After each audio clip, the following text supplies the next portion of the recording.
Hello and Habari Gani, everyone. Welcome to our third day, our third night, celebrating Kwanzaa. It's our third celebration of Kwanzaa, guys, third day. We are celebrating the Nguzo Saba principles. We know there are seven of them, and tonight is night three. So we're doing night three of the Ngozo Saba. And so that principle is Ujima. Ujima, which is collective works and responsibilities. And so we're super excited to have this conversation tonight. So I'm going to give it about 5 minutes, 3 to 5 minutes, let people come in, and then we're going to have a phenomenal conversation with four phenomenal gentlemen.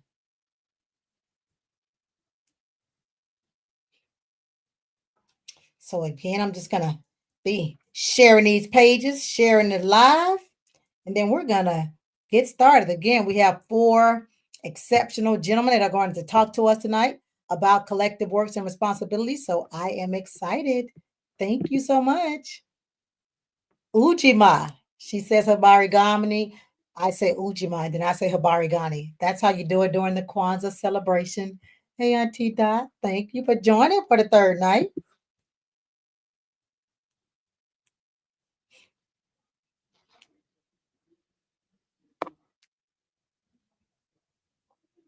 As you all know, my co host is celebrating his mommy's 90th birthday. And so he's out celebrating his queen.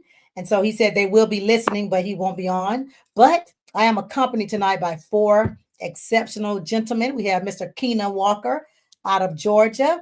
We have Dr. Elliot Heflin, who's also out of Georgia, I think. Yes, out of Georgia as well. He is y'all into technology and robotics. He's pretty brilliant. We have Hotep, who is also out of Atlanta, Georgia.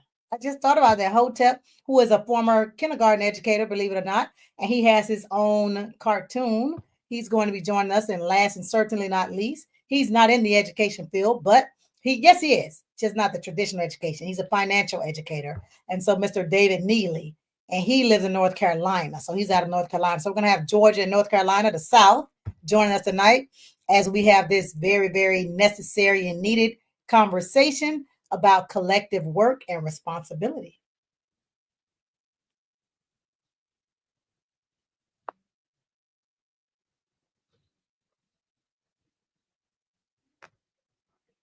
So a couple more minutes and then we're going to get started.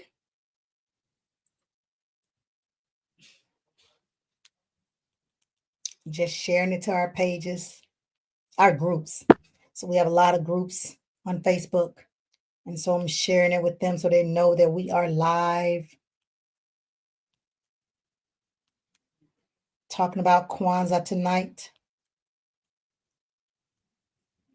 The third Ngoza, Principal Kafele will kill me, Ngozo Saba, Ujima, which means collective works and responsibility.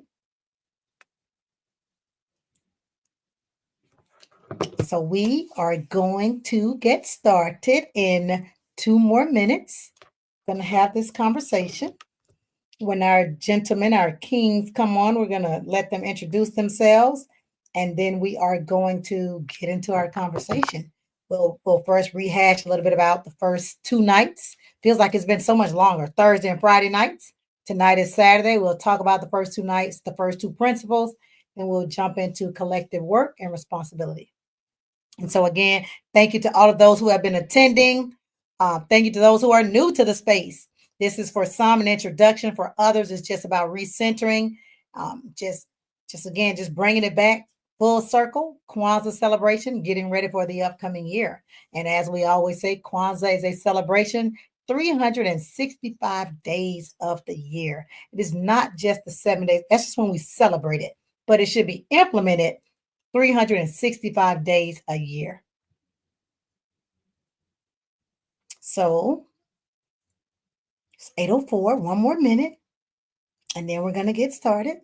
And gentlemen, I know you can hear me. You can share directly from the StreamYard to your own platforms, whatever platforms you choose. And you can also share from my page or Black Educators Rock Inc. page. So feel free to come in, like, comment, and share. Go ahead and tell us hello tonight. Habari Ghani, Miss Tracy.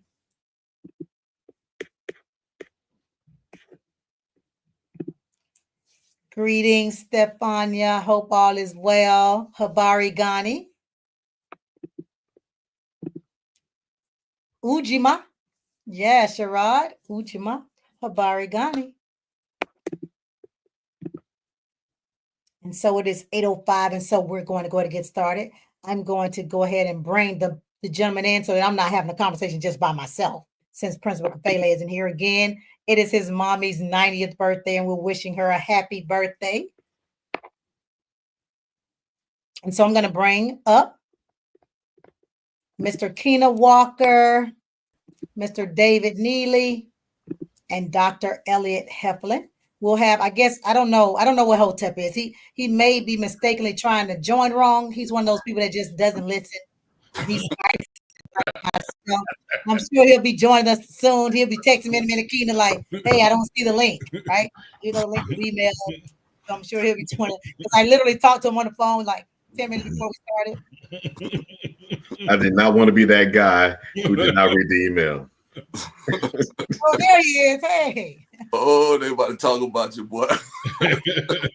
No, you aren't. No, you aren't. Oh, shoot. Nah. King, what's going on, man? What's up, soldier? Man, I'm buzzing, cousin.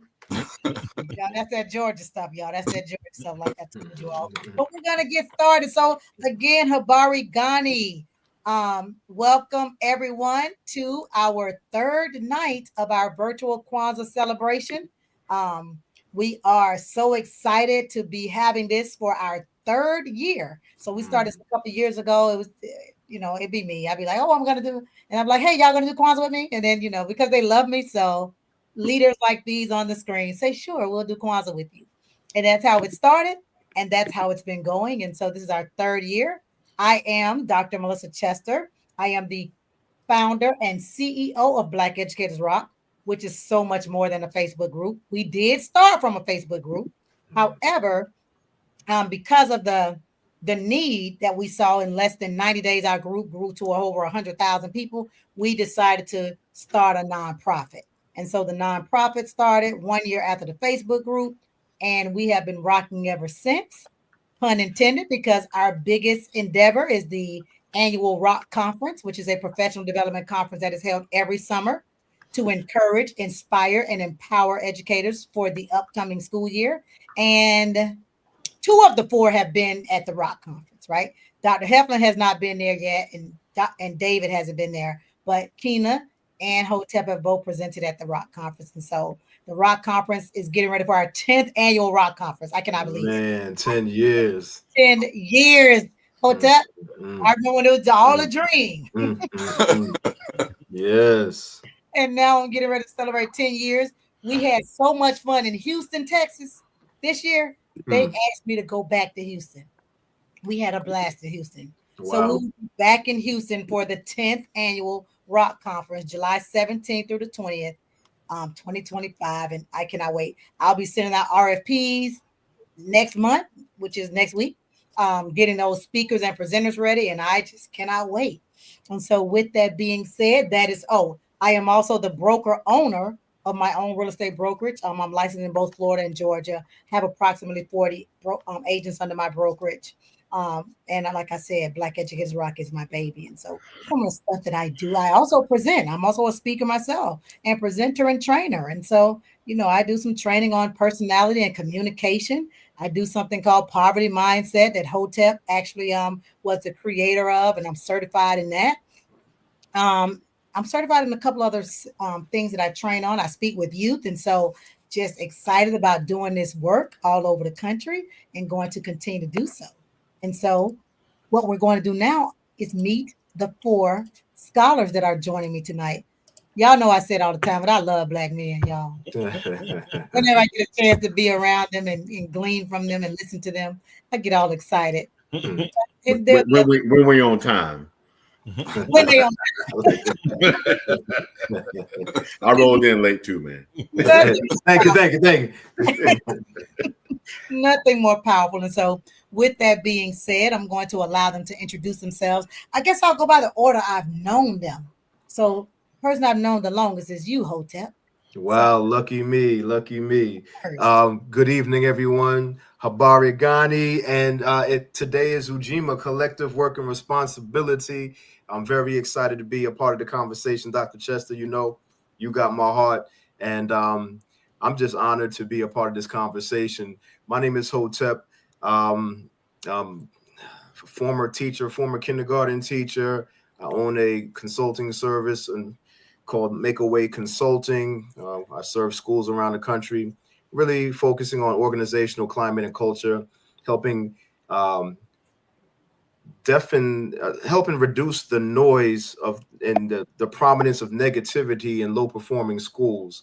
For some reason, negativity tends to be the loudest voice in the room, and it is such because it's arrogant, it's brash, it's harsh, it doesn't care about people's feelings and emotions. And so negativity and toxicity tends to be the loudest voice in the room and overrun some of our organizations. And so what we've been doing really is helping reduce the impact of negative toxicity. And for those of us that are positive, that have optimism, helping us raise that voice and reduce the impact of that negativity. The truth of the matter is negativity exists and is the loudest voice because we allow it to be. And so I partner with school principals and school leaders to help them manage organizational climate and culture. As you see in my tag, Black Lion and Cubs is a new family-friendly anime brand that I recently developed. Very excited because unlike many of my colleagues, I waited a long time to become a father. And so I'm a proud father now of a 3 and a 5-year-old. And because of such, it inspired me to make sure that I ensured that in the space of anime, that there's something that exists that looks like us, that speaks to our competencies, our culture. And that was the genesis of Black Lion and Cubs. Last thing I'm going to say is my association with a network called Black Education Station. You should all know about Black Education Station. It is Netflix. It is Disney. It's not on YouTube. It is its own ecosystem.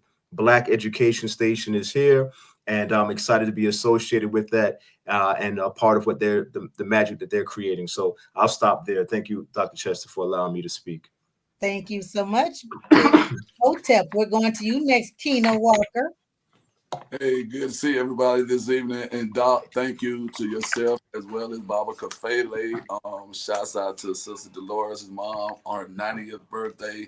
Can't miss it, man. So salute away from GA. Simply put, man, I'm here, Doc. It's just an honor just to be in the room with so many great voices and people who I know who are doing the work. And since I lost like a soldier, a comrade this week here in Atlanta, Senator Vincent Fort, I want to try to do something that I saw him emulate so many different times. We think about collective work and collective responsibility, and that is seeking first to understand and then to be understood.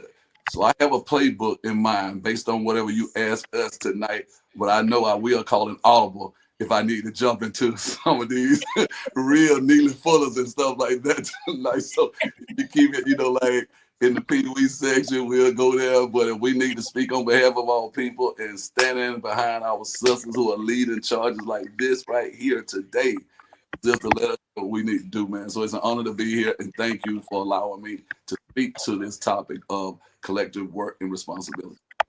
Did you say what you do and who you are?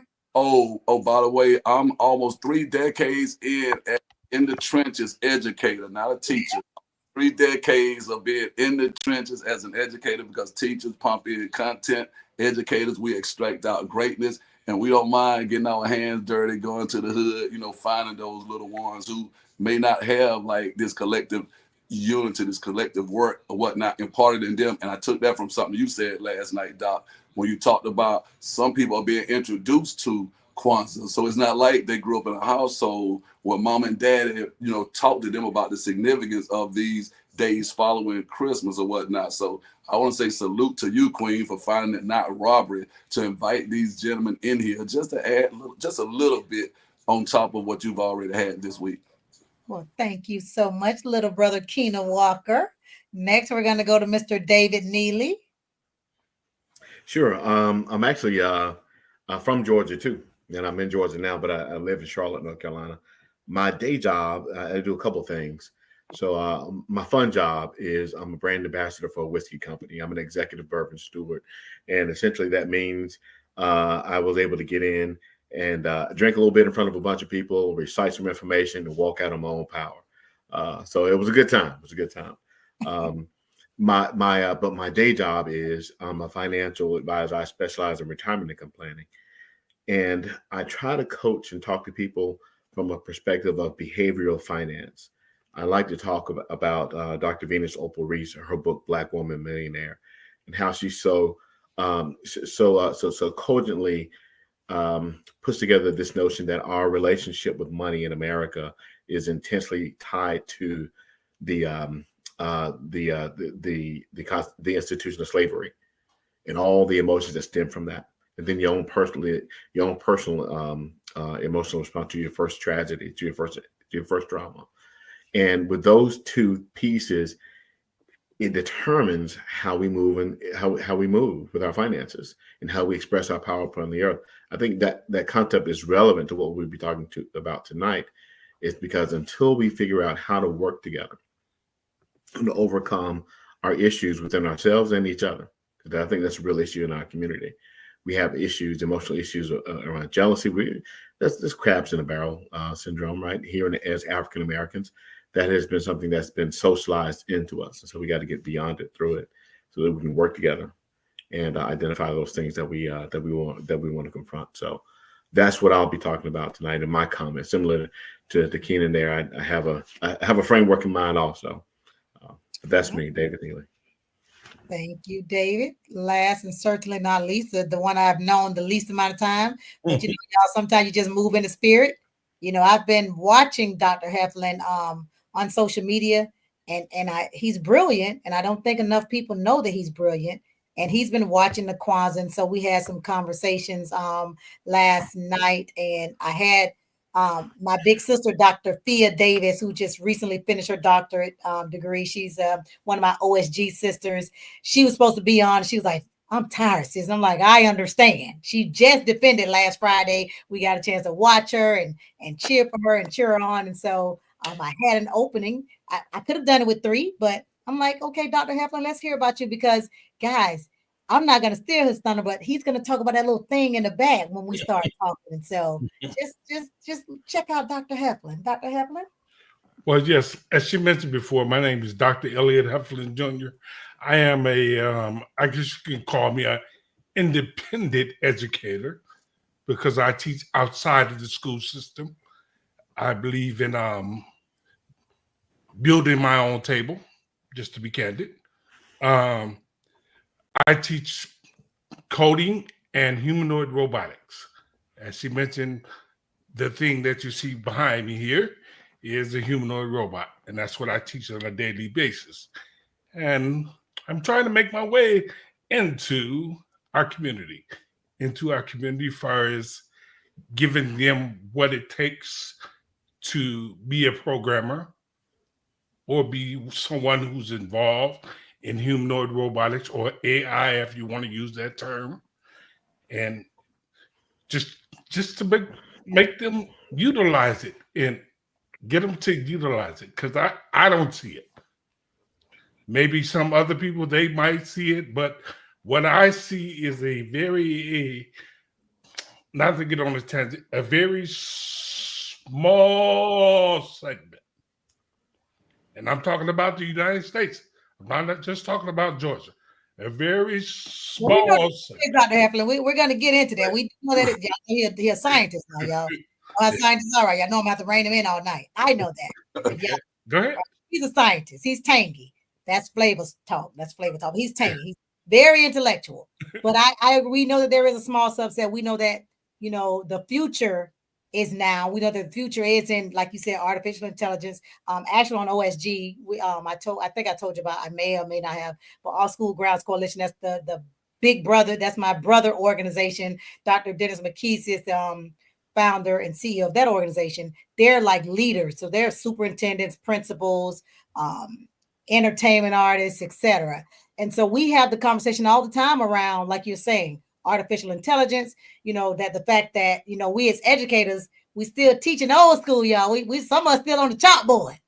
Chalkboard and dry erase board, and we're not infusing technology, social media, all these different platforms that our children are drawn to be more effective educators. So trust me, Dr. Heflin, you're in the right space. You're in the right place.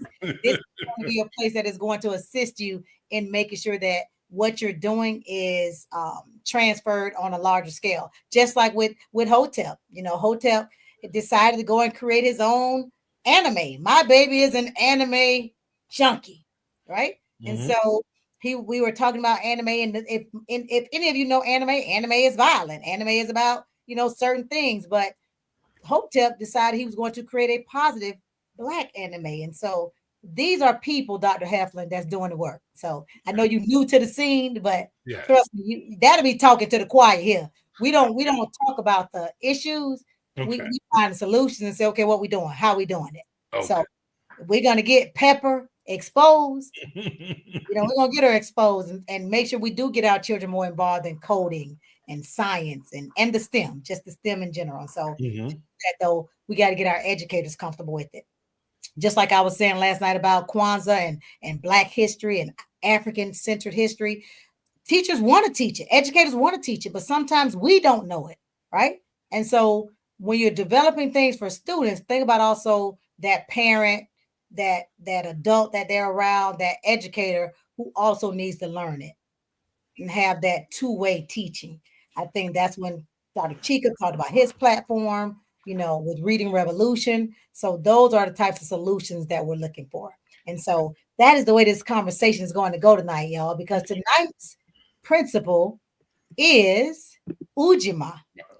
And Ujima is collective works and responsibility. It is to build and maintain our community together and make our community's problems our problems and solve them together. It emphasizes the importance of understanding that our communities can achieve goals that might otherwise be unattainable individually, right? So that's what we have to understand. You might not be able to do it by yourself, Dr. Heflin. I may not be able to do it by myself. But if we understand that African proverb, if you want to go fast, go alone. If you want to go far, go together. Then we understand what that Ngozo Saba principle, Ujima, is all about. And so with that, we're going to first just talk about the first two principles that we spoke about, and then we're going to get into Ujima. So I want to ask you guys, first question, just Kwanzaa in general, in no particular order. What does Kwanzaa mean to you? Have you celebrated Kwanzaa? Is it something new to you? Is it something that's deeply rooted in your family? And what does it mean to you? So I'll start with you, David. Sure. Transparently, I haven't celebrated all 7 days in a row before. But I do think this is the time. I have celebrated some of the days. I do think this is the time where we can sit back and reflect on the principles that are most important to us, that are most salient, that are as we move into the next year. So I think it's a great time for reflection. Yeah. Great. You're right. As like you, I did not celebrate either as a child, as a young adult. I got into it later on, probably from being around all these scholars, truthfully, and saying, okay, well, let me, I knew I was living Kwanzaa, but I was not necessarily celebrating it and being very intentional about it. But I know that those principles are innate in me. I know that they come out organically. And so I just wanted to be more intentional and strategic about learning about it and implementation of it. So thank you for your comments. What about you, Keena? Talk to me about Kwanzaa, what it means to you. Well, I once again, man, you hit the nail on the head. I think there's so many of us who are just ignorant about a lot of the stuff, and those of us who are knowledgeable of it, we have a responsibility. Hence, Ujima, we have a responsibility. We can't say they're old enough to know this and that. I didn't learn about it until I became an educator, and my students wanted me to go out in the city with them. They were doing poetry, and shouts out to Baba Tunja Ifarinu, one of my Letters Make Man brothers. We were actually taking these kids, man, on Old National. I mean, we out in the hood and they banging out this poetry or whatnot. And it's like, okay, I'm like, Doc, I've been living it innately, But now that I'm intentional, and if somebody asks me about it, I can say it unapologetically. I can make sure that I ensure them that this has nothing to do with your religion, brother. If you're walking the walk you're supposed to be walking, trust me, man, you're talking the talk you're supposed to be talking. So I just thank God for, like you said, people who are smarter than me in the space, and people who allowed me to pour everything I thought I knew out so they could fill me back up with the correct knowledge. So that's what it means to me now. Thank you, Keena.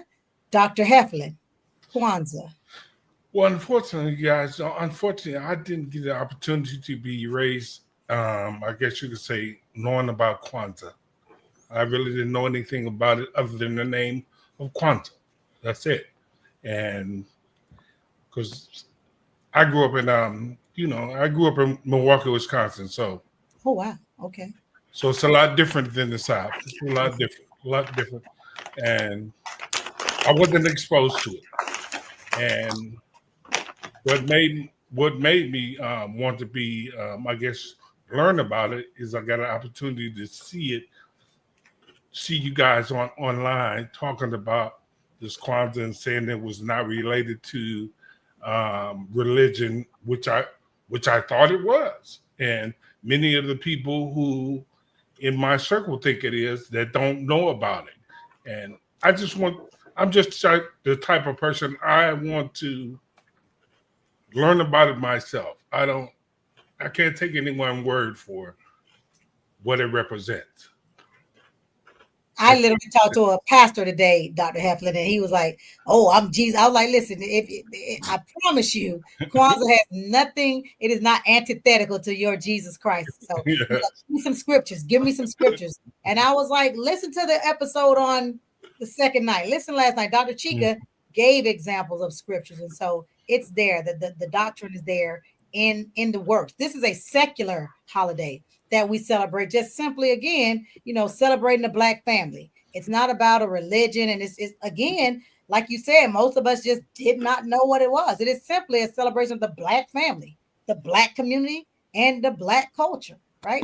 That is simply all Kwanzaa is. And it's celebrated right after Christmas intentionally. And it's those 7 days, again, to get you ready for the new year, to be intentional and retrospective, introspective, and retrospective about the year that has just passed, right? Mm-hmm. What did I do? How did I implement Kwanzaa? How did I implement those principles? How am I centered in my community, my personal, professional lives? And then getting ready to be intentional and forward thinking for the upcoming year. So thank you for your response. And last and certainly not least, Hotep, what is your experience and thoughts? So my experience with Kwanzaa, it's been a part of my life since childhood. Like many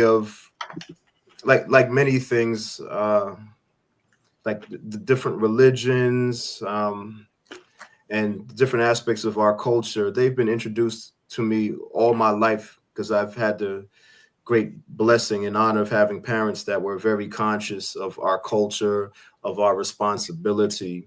And so it's always been a part of my life. And in regards to the celebration of it, I'm not a big holiday person anyway. Right.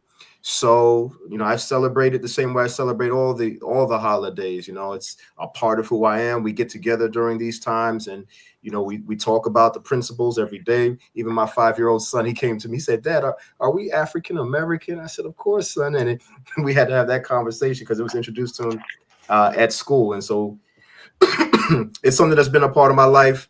I continue to not only live the principles, but speak about the principles here in my household. And that's pretty much the short of it right there. There's something you said that is very, very important. The first thing you said, in my household, right? The first thing to do is, again, internalize it for us to learn it for ourselves. Like Dr. Heflin said, coming in and listening to safe spaces and places that talking about what it is and introduction of it the right way. And then first implementing it within yourself and within your household, because we said this is about personal, professional, and communities. And so if we individually do Kwanzaa 365 days a year, it's going to be reflected in our families. It's going to be reflective in our professional lives. That's right. And it's going to be manifested in our community. Well said. That is why, again, I think I chose to host a virtual conversation because it's a way for people to do it collectively as a community and not just in our homes, but across the country and internationally. And so, with that being said, we said the first two principles we're going to talk a little bit about. We know that the first principle was umoja. And we know umoja is unity, and it starts with unity. Like that's the anchor. Like first things first, we have to be unified, and that unification, that unity, is first of self. We talked a lot that first night. Me and my guest, Dr. Geneva Stark Pittman, of course, my co-host Principal Kafele. We had Dr. Deetria Smith Reed. We had Otto Bakari Chase, and we had Mr. Mike Grubbs. And so that first night, we just talked about umoja. We talked about unity. We talked about the fact that we have to be unified in self. And, Black love, Kwanzaa is about Black love. And so for me to have Black love, I got to first love me, right? I got to love me. And when I love me, it's reflective in how I'm treating my sisters and brothers, my aunties and uncles, right? It's evident. So when I'm nasty and I'm rude and I'm afraid to speak to people, it really says something about how I feel about me. So that's what we talked about on that first night, just unity. And then the second night, we talked about Kujichagulia, one of my favorite. I think the Principal Capelas has one of his favorites as well, along with Nia. But one of my favorites is Kujichagulia, self-determination, to name oneself, right? To define oneself. Hotep, you named oneself, right? Some of us are the epitome of what that concept is, that principle is. And so just understanding that we have to stop allowing society and media to say who we are and what we are. Dr. Chica mentioned, and I can't remember the author whose book it was in, but that statement, that powerful statement about, trauma, unaddressed trauma in a group of people tends to look like culture over a period of time. So a lot of people have gotten, misrepresented. We have gotten misconstrued that certain things are a part of our culture. As Black folks, it's not. It's unaddressed trauma. So we talked about that last night, and we talked about just, again, 3 out of 4 of my guests named themselves, and that's just powerful within itself. Like they define themselves, and so understanding what that is, and so with that, the first two principles, just any reflections on the first 2 nights that you guys want to share. You may have watched, may not have watched, but just even if it's not about the first 2 nights, the first 2 principles. Well, I just want to clarify that my name, it actually is Hotep. Like I'm named after Imhotep, the builder of the first pyramids. It wasn't me renaming myself. That's the reason why I refer to my parents as a blessing, of being born to people who were intentional from the jump. But to your point, Kujichagulia is my personal favorite because if we don't, if we do not take responsibility and accountability for ourselves, we will continue to be at the mercy of the decision making of other people. And that's our big Achilles heel that I find in our community, is the fact that we're constantly asking for other people to do for us that which we can do for ourselves. We have the power, we have the financing, we have the intellect, we have the creativity. There's nothing we're at a lack for. And if anything that we're a lack, if there's anything we lack, not having is no excuse for not getting. You understand? So that's the reason why me and you, Dr. Chester, have always been able, to connect. Because, the first 50 years of my life was committed to the hustle, just going to get it, making it happen. But when I turned 50 and transitioned, I decided to commit my life to building strong children based off of the the great quote from Frederick Douglass. So self-determination is everything. And I'd like to see it more in our community, individually, but then also abroad. And I'll stop right there. Thank you. Anyone else? I think unity is our biggest opportunity here as a culture. And you said it very well, Dr. Chester. This unresolved trauma in our in our community now looks like culture, and to get rid of it, I think we need to do some individual therapy, some individual counseling, so we can be aware of what we're feeling in the moment and make a decision, a conscious decision as to whether or not we want to continue feeling that way, and until it's petered out, or we can do something to change it. So when we are around other people who are doing well, who are doing something better than us or not, if we can lend a hand or accept a hand to do better or be better, I think that is the biggest opportunity that we have to be more unified. And that was a great discussion you had first night. Biggest opportunity we have is unity. Yeah. Unity.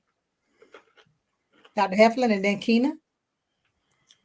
Well, I think it's very necessary. I think it's very necessary for the unity part. It's like you had mentioned before, like you had alluded to before, it's pretty difficult for you to go ahead with your purpose or your vision by yourself.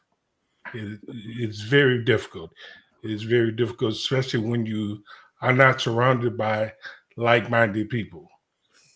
And just I feel it's a need. I know it's needed. It's not, because I'm at the, I guess you can say, the end of my personal run. You can say run by myself. I'm at the end of that, and I know that. So that's why I reached out to Dr. Chester, and we reached out to each other, and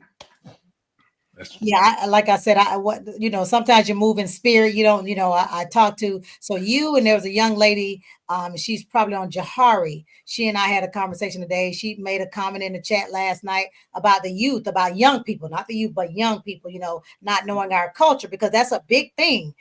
She was moved by, I guess, a statement of, we tend to judge these young people and, oh, y'all, and point the finger. But if they're lacking, it's because we slack. They lacking because we were slacking. Because our ancestors, our generations before us, the two generations before us, they sowed important to us. And that's why we're even killed with, for some of us are even killed with, the hood and the education. Mm-hmm. Whereas our children, a lot of them are not. They're not able to effectively balance those lives. They might be able to code switch in words, but they can't code switch in deed and actions and environment, right? These different environments, Keena, like some of us can. Yeah. Keena got the biggest thugs out here, right? Yeah. With the biggest scholars out here as well. Yeah. And so if our children are missing that, our young people are missing, our young adults, it's because we're not giving them the game. Yes. Because we're not having that unity. It's because we're not implementing self-determination and standing in the fight even when the fight gets difficult. So I appreciate, again, the work that you're doing, Dr. Heflin. And I just know that sometimes it takes, like you said, you're at the end of your personal run. You're brilliant, but you need some assistance with that brilliance. And I think that God brought you in my space and place for a reason. Because I do think that what you're doing is phenomenal. And I have a colleague here in Jacksonville who does a lot with coding, and he does really well with the children and coding. And so, some plans. We got some plans. Just know that. Keena, certainly last but not least. Hey, when I'm just listening to all the guests talking, you just firing us up, man. Doc, I'm just laughing. Where else can you be this real, raw, relevant, and know that it's all about unity and self-determination? So perfect segue. I was holding up this book as you guys were speaking. It's an older book called The Hip Hop Generation, Young Blacks and the Crisis in American Culture. And Doc, you just hit on a lot of the stuff that they consider culture. Like, no, bro, that's not what it was started for right there. So we can have a cultural day in Atlanta like the Malcolm X Grassroots Festival, but if we haven't poured anything into the kids, we have shut our responsibilities and whatnot. So yeah, we all get inside of our classrooms, or we get inside of our silos, and we do our individual thing. So here's where the excitement comes in to me, Doc.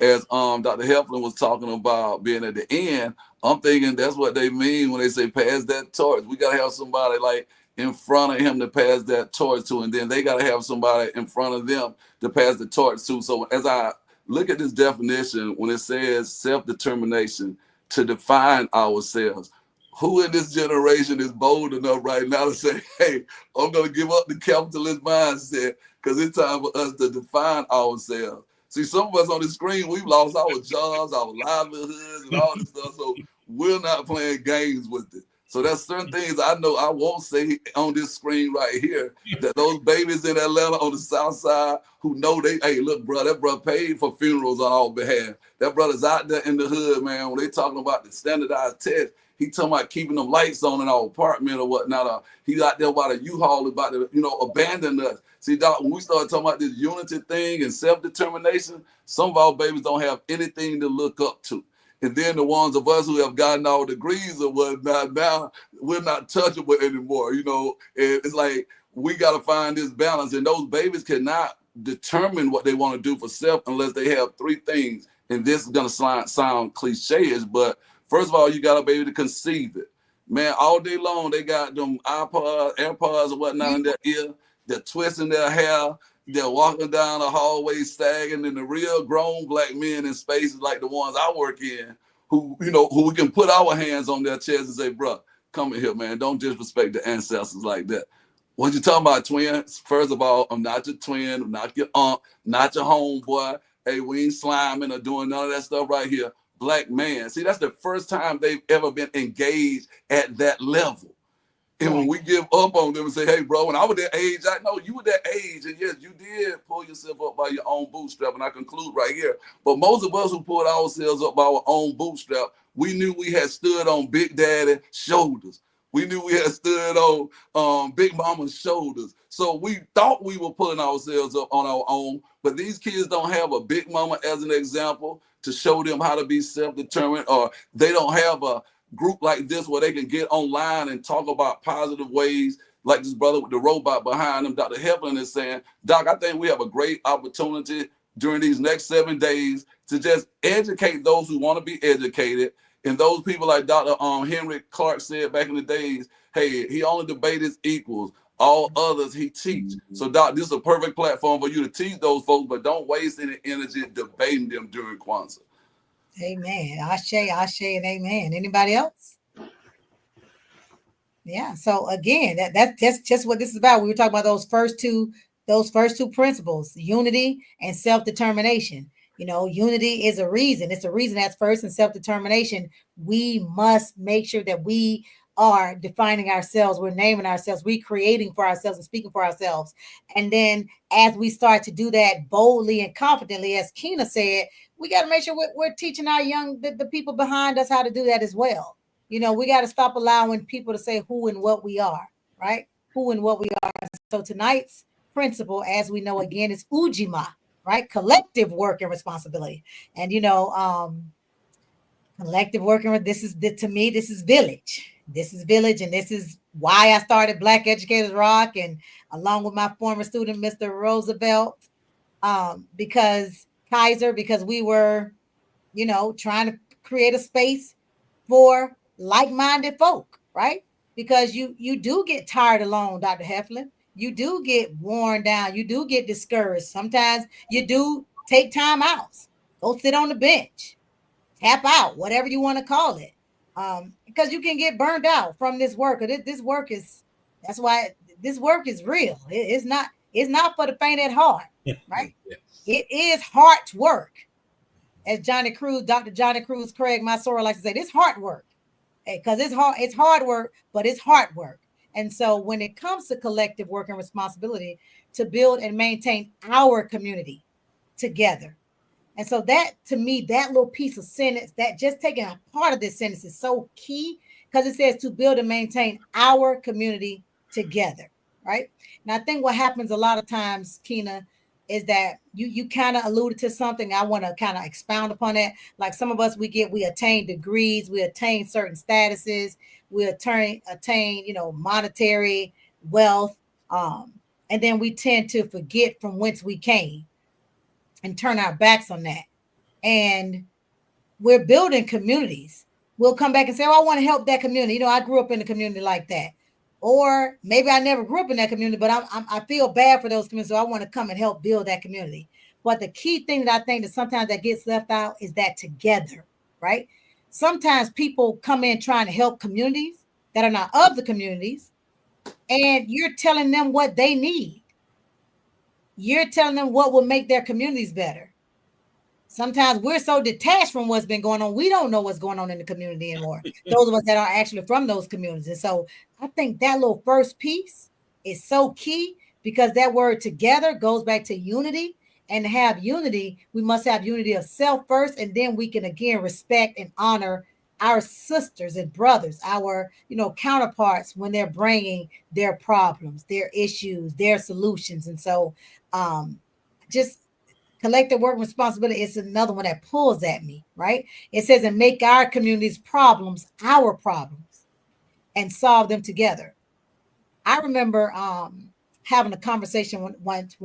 It was a bunch of couples, and everyone except me was upper middle.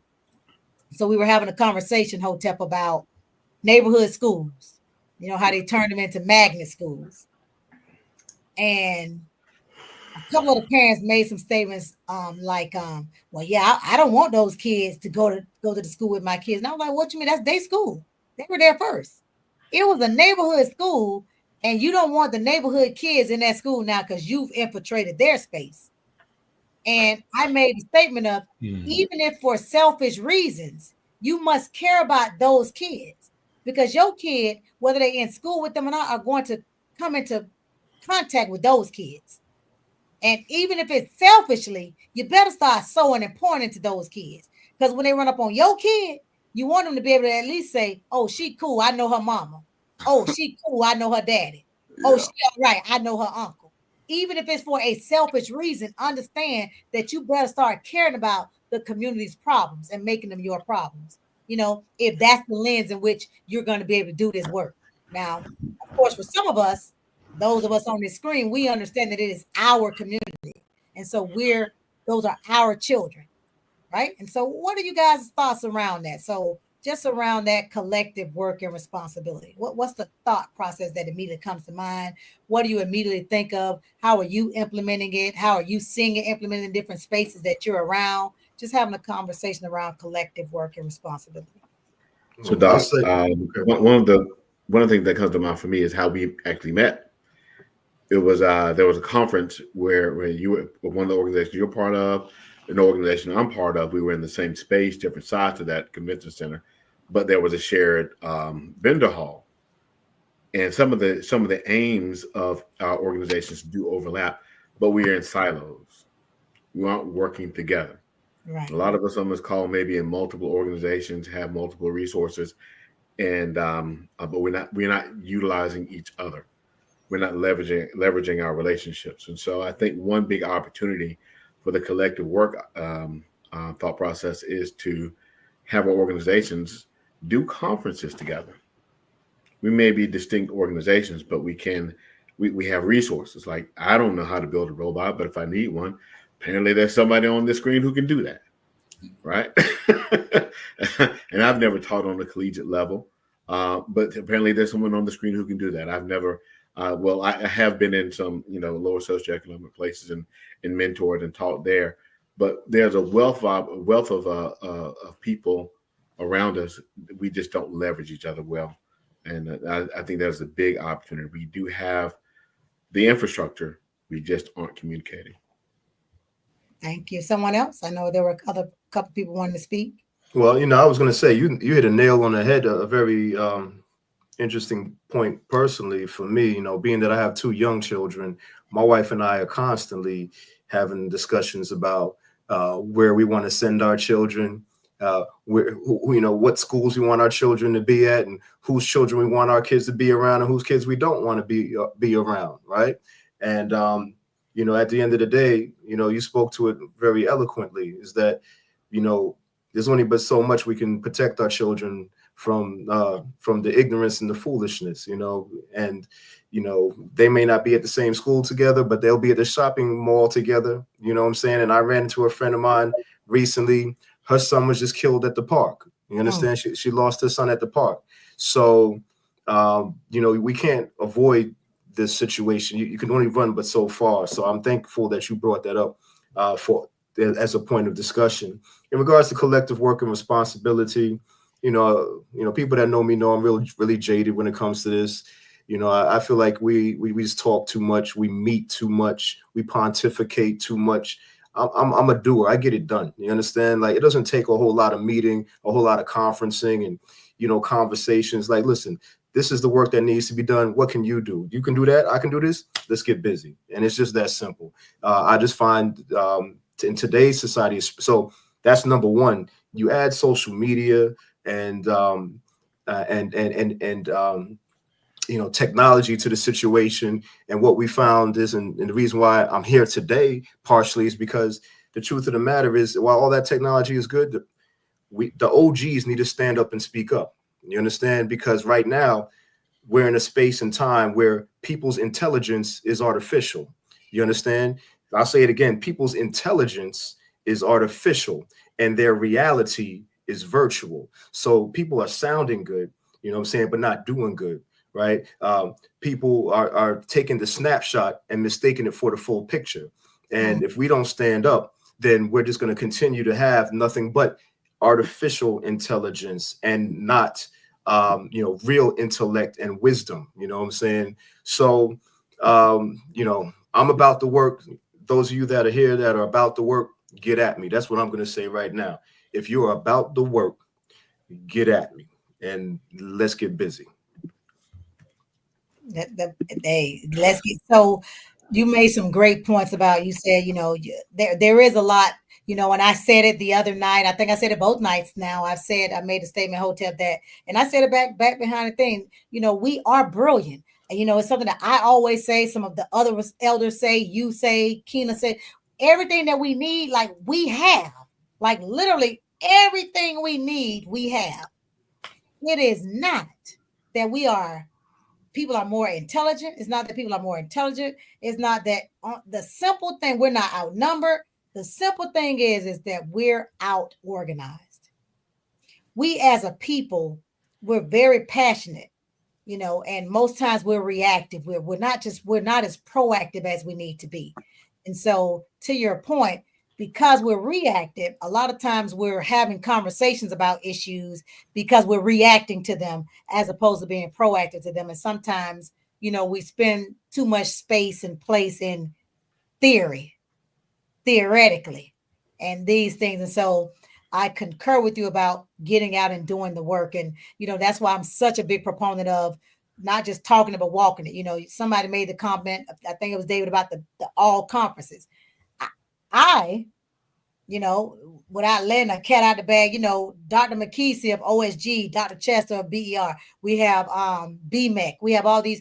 I do think that we could put on one big super conference. I do think there could be education, then we can have business, and we can have technology, and it can be one big super conference, right? But with that conference, to Hotep's point, it's got to be some action items that come out of there. Right? There has to be some action items that come out, and it has to be. I think what happens a lot of times that sometimes we pontificate, we have the conversations, we have these great ideas that are all on paper. We even write them down to make them plain, but some type of way there's a disconnect between the action. And I think it goes to what Keena said, and it just goes back to, again, are we truly living these principles like we say we are? Because if I truly believe in Umoja and Kujichagulia and Ujima, then it's going to be evident in the work that I'm doing. Like you're going to see that manifesting in the work that I'm doing, not just saying, not that that's just I'm talking about. And so I wonder if, you know, many times if we're really, really, truly internalizing this stuff and truly taking it to implementation. That's why we do the Rock Conference. The Rock Conference, because, okay, I'm not going to come over here and talk about the problem anymore. I'm going to bring a solution. Right? I was talking to Jahara. She said, I'm a solutionist. I told her I consider myself a strategist and a solutionist. And so, you know, too often we're just stuck on talking about what it could be and why it couldn't be and what it should be and why it wouldn't be, as opposed to implementation. And so I totally concur with you. And on top of that, I'll say this last piece and I'll let it go. Egos is a big issue. You understand? Everybody want to be the boss. Everybody want to be the leader. Everybody think they know everything. People don't know how to sit down, be quiet. People don't know how to step to the side. You know, people don't know how to play their role in the situation because, you know, and again, that's part of what, social media is doing to people. It's emboldening people to think they know everything and they can do everything. And so part of the reason why to your point about us not being organized is because everybody want to be the chief, and no one understands the value of being just authentic and genuine and knowing where their true area of mastery exists, and doing that thing and letting someone else do that other thing. And so, that's part of the issue. But again, I say it again, I'm not going to speak about the issue. And the other thing, follow up. But you have to name it to be able to fix it. Yeah. And then the fortunes in the follow up. We great at networking. You understand? We love to network, pass out cards, and do these little QR codes. But then what happens after that? Where's the follow up and the follow through? You know what I'm saying? So those are the challenges. But again, I'll say it again. Your brother is here. Your brother's been doing the work, still doing the work, ain't going to stop doing the work. You understand? So let's for those of us that are here that are about the work, you know what I'm saying? I'll say it again. I invite you, get at me. Let's do it. I'm done. Yeah, President Bailey makes a great point. Some of us have to be willing to come off the bench, right? And I talked to a colleague today. He's a phenomenal colleague. I mean, he when I say powerful, has a marketing business, was in the record industry. And we have transparent conversation. He made the statement of like he was tired. He's like, like it makes me tired.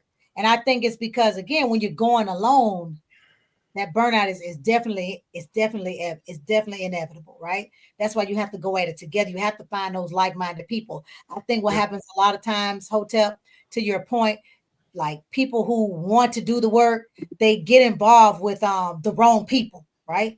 And so what it does is it scars them, it taints them, and so now soldiers who need to be in that fight, soldiers who are integral to this battle. They're like Principal Kafele said, like I said earlier, they're on the timeout. They tapping out. They are sitting on the bench. I was saying all of that earlier. I said that, right? And I think that is a reason that something like this is also needed every year, because like we said, this is about self-reflection. First, before I say what somebody else isn't doing, I got to look at what I'm doing. I'm a part of a whole lot of organizations. I was speaking to one of my colleagues today, and the one recurring theme in you can't say Dr. Chester don't do the work. You might say some other things, but what you will not say is that every space that she enters, she makes better. She improves. She leaves it better off than she found it. And if we as individuals truly started thinking like that, and it ain't for me, because half the organizations I'm in, all of them, I don't need them for anything.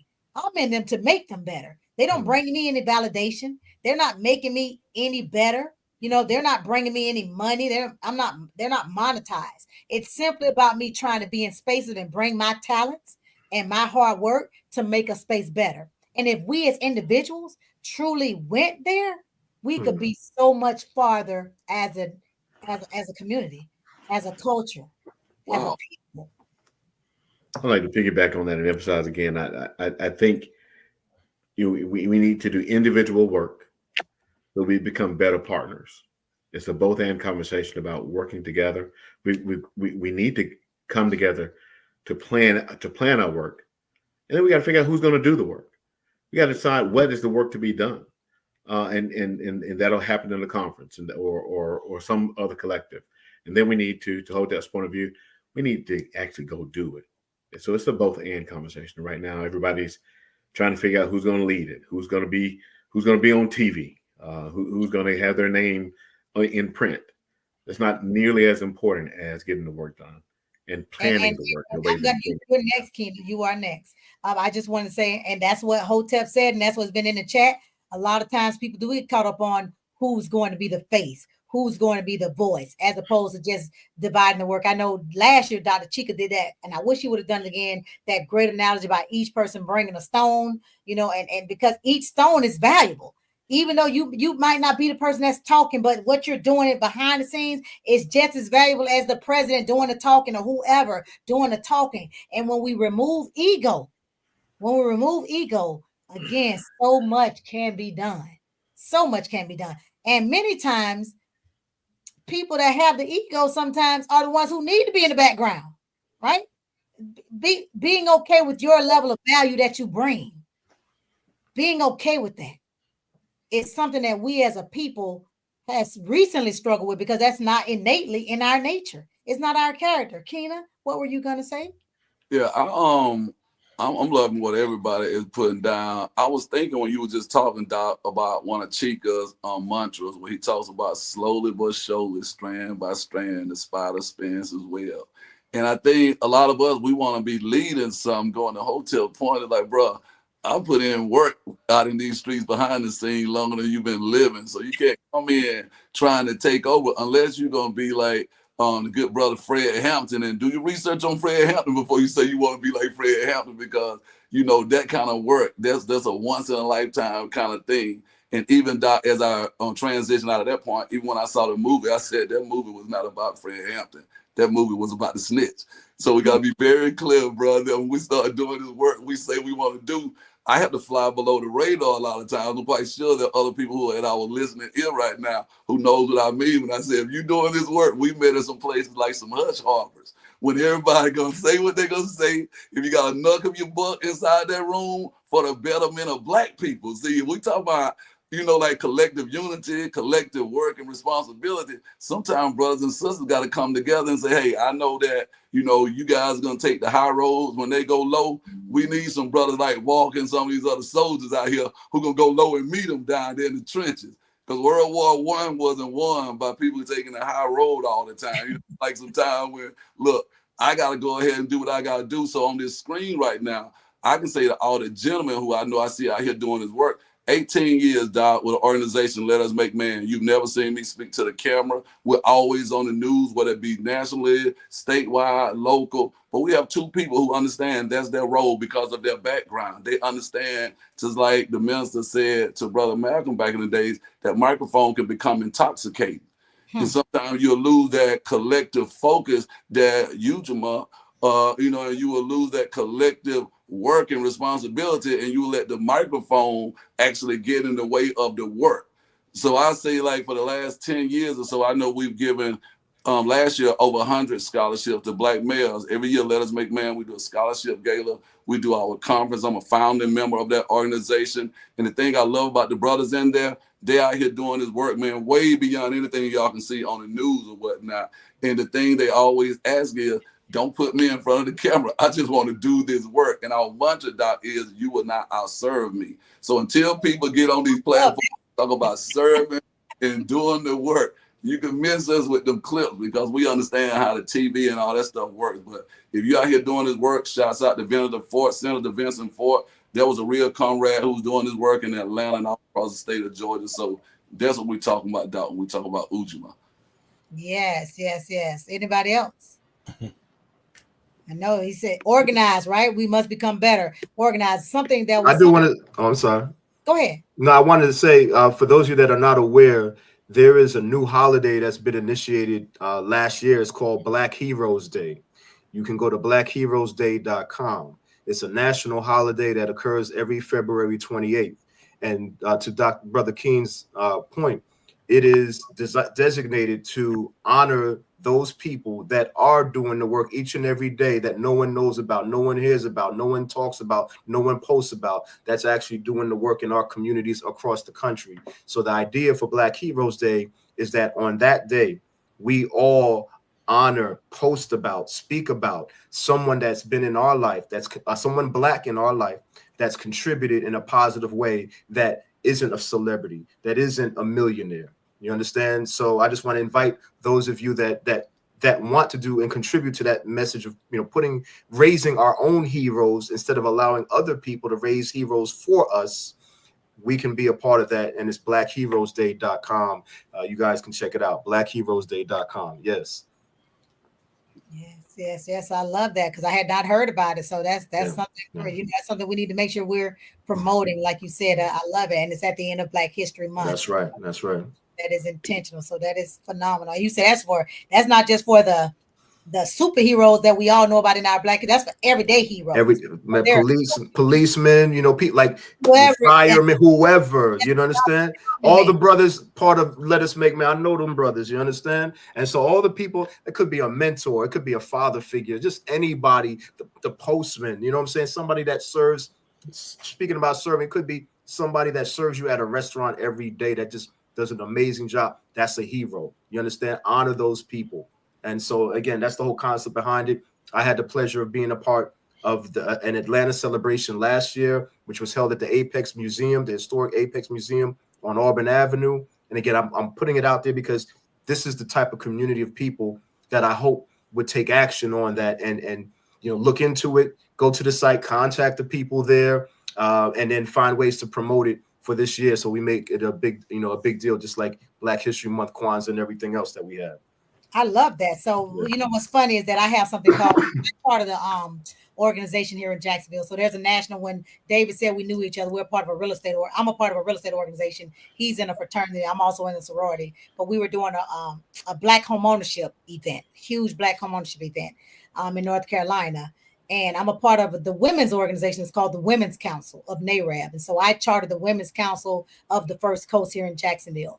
And it's so funny what you just said, because during that chartering of that organization, I created an award that we give out annually during Women's History Month called the C Award. And the C is CEE. And it's about collaborating, empowering, collaborate, educate, and empowering together one another. And so we give that C Award to a woman, to your point, who most people wouldn't recognize. They're not the stars of the city. These are the people, these are the everyday heroes that you may not see in the newspaper ever, right? But they are consistently and relentlessly doing this work in the community. And so got to give a shout out to Dawn Curling on here from the Melanin Market, the Jackson Melanin Market. She was my second annual C Award winner.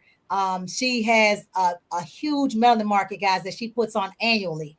And she locks down the streets in Jacksonville, and primarily Black businesses of all types. She has days. She has market days. She does this quarterly. And sometimes it's more than just quarter. Sometimes there's 2 a month. And so she was my C Award winner. And I can honestly say that since we've been honoring her and acknowledging her, I've seen her being acknowledged and recognized on so many different platforms. She was, I think, recognized either by the UNCF, not the UNCF, it was either the Urban League or the NAACP also. So she's getting those flowers now.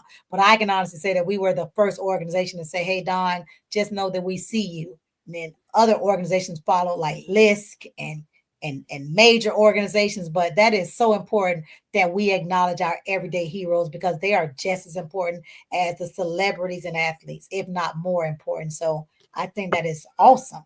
And again, it just lets me know, again, I do this work, right? Hotel, I knew nothing about that, but that's something I do every year for a women's organization. So doing this work is so necessary. It's so needed.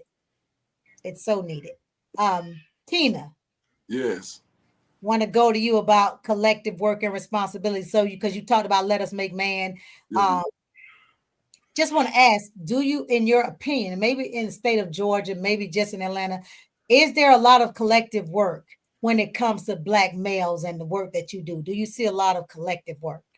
Well, Doc, I can say from directly speaking, Let Us Make Man is in conjunction with the Black Man's Lab that meets every Monday on Campbellton Road. This is brothers from age 3 probably up until 83 or 93. So you just got wisdom being imparted. But that is a direct correlation with Let Us Make Man. So, those organizations, brothers are part of like a fraternal organization together within that, part of Masonic lodges and, so on and so forth. So I see a lot more collective work being done. And I have to say this, Doc, to the highest level of support, because I know sometimes we get caught up. I think Hotep talked about the negativity part when he was doing his introduction earlier.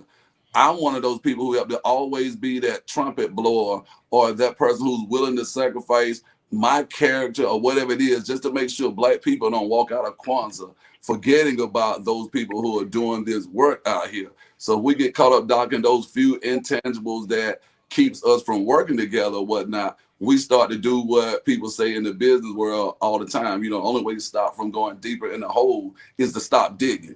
And Doc, I'm saying this only in sake of unity. As y'all been speaking, I've been thinking about these podcasts. I have my own podcast. And Doc, I just hope going into 2025, as we talk about collective responsibility, we leave all these podcasts that pit Black men and Black women against each other in 2024.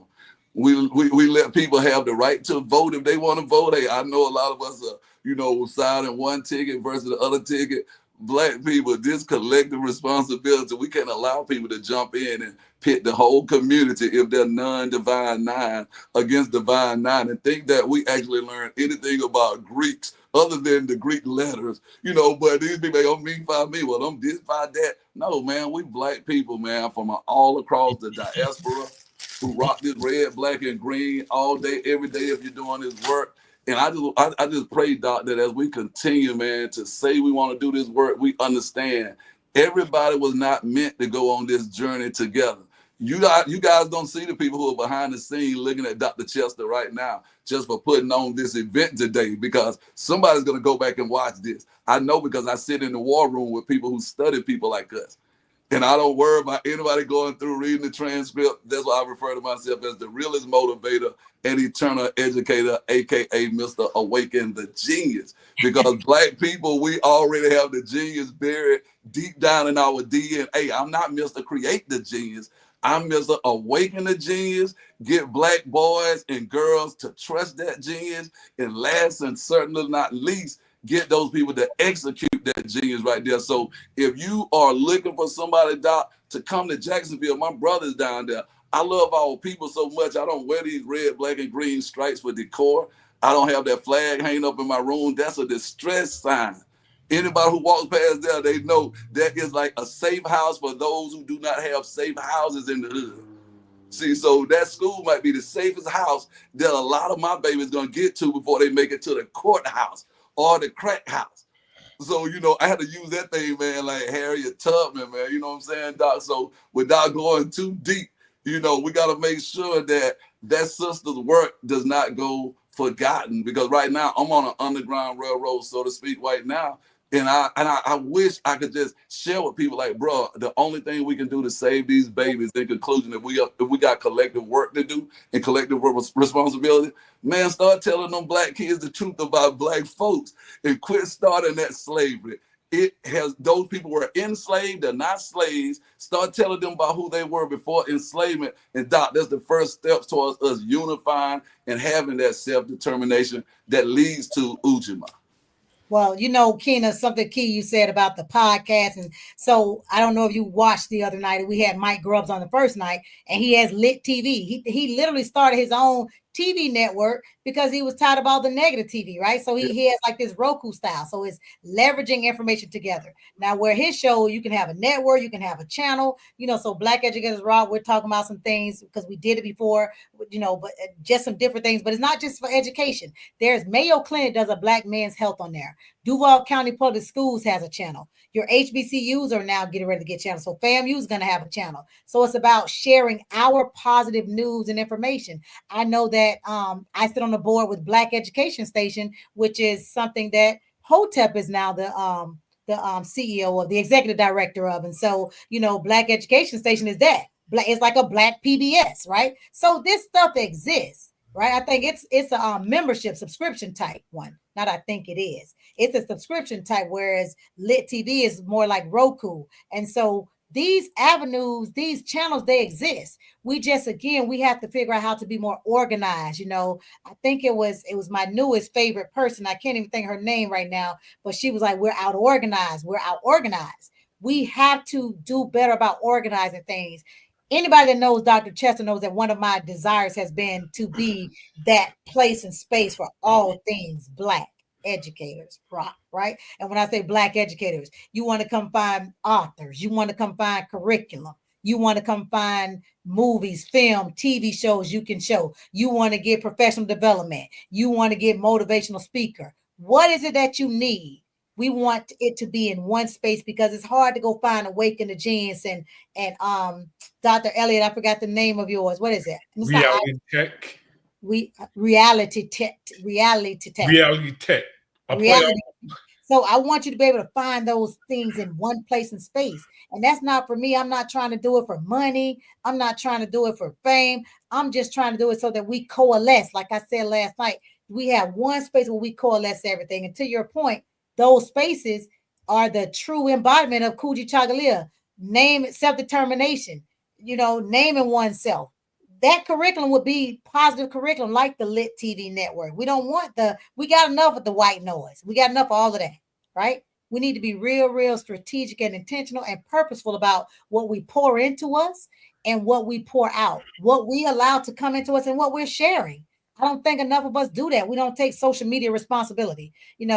I'm gonna say this and I'm gonna pass it on because I think Hotep wants to say something after me. But here it is. We don't take social media responsibility. A lot of stuff just does not come in my feed, Hotep. And you know why? Because I realize I don't look at trash, right? So whenever something's going down, Keena, I always gotta be like, what happened?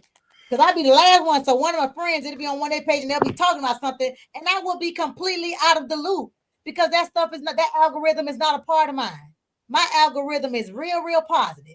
It's always affirmations and Black history facts and people that are talking positive stuff. And so again, when we talk about who we are as people and we're looking at truly who I am, like you also got to be real about what you feed yourself, because what you feed yourself is ultimately is going to come out of you.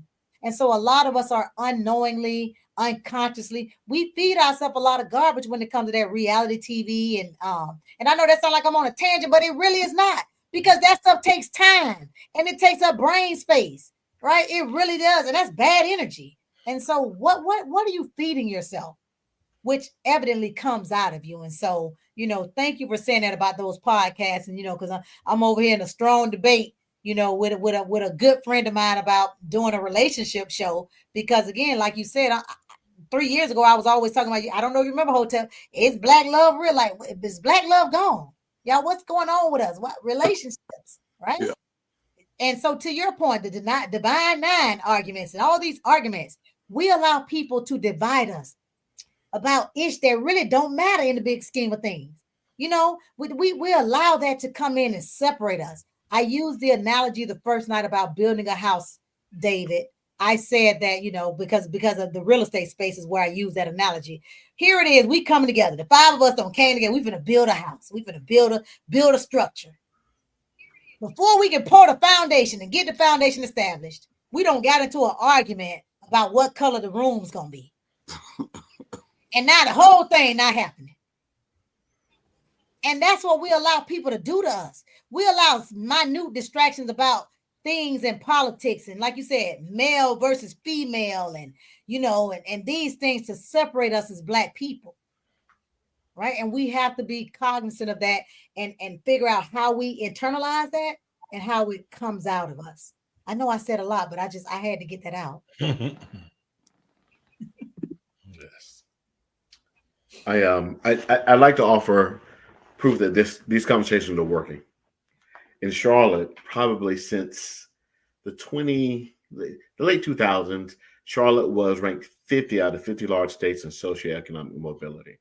It said that if you were born poor in Charlotte, only one out of every 10 kids, only one of them will ever make it out of poverty. Only one. And this year, we ranked 38th.